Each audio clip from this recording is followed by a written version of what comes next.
পাঠ করুন, প্রণাম মন্ত্র আমরা সকলেই পাঠ করবো, ঠিক আছে?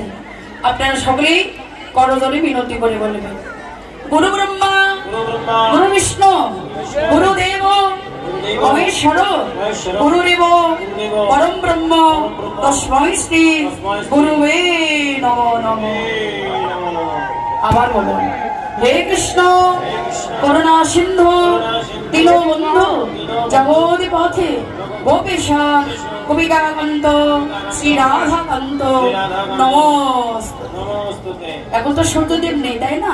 তাকে স্মরণ করে আমরা সকলেই প্রণাম মন্ত্র জপ করবো।